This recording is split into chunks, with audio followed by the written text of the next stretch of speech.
Take the yucca out of the fridge. I'll change your mind about it. This is where the real work begins.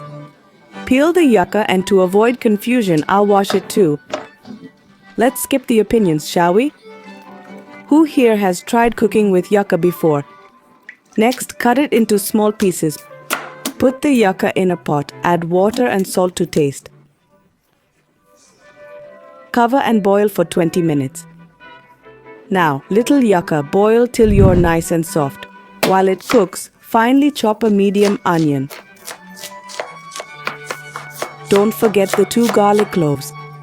Peel and mince them finely. Head to the stove and drizzle oil in a pan. Cook the onion and minced garlic, stirring until golden. Tell me, where in the world are you watching from? Once browned, add 500 grams of ground beef. If you're curious about today's recipe, let me know below. I love cassava. I'll greet you all later. Time to season. Add salt, pepper, oregano, paprika, and your favorite spices.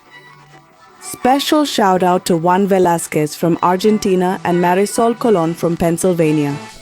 Thanks for always supporting our recipes.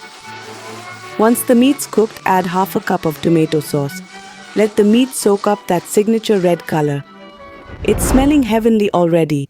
Everything's so delicious. Take it off the heat and back to the cassava. This one's cooked through. Put it in a bowl and remove the center that no one uses. Grab a masher and let's mash this cassava. You can use a fork if you don't have a masher. Add 2 tablespoons of butter and mix well. If you've watched this far, you must be really enjoying the recipe. If that's true, tell me below. I love cassava and I'll give you a special shout out in the next recipe. Oh, and I almost forgot, grate some mozzarella cheese. This will be part of the filling for these chulitos. Form a ball with the dough as I'm showing you. We'll make a space in the center to put a good portion of meat. Don't be stingy here. The fuller, the better. Also, add some mozzarella cheese, or a lot if you can fit it. Seal the chulitos well and let's head to the stove. Fry them in oil, browning both sides. I know this recipe we're making as chulitos. Tell me if you know a similar recipe and what it's called in your country.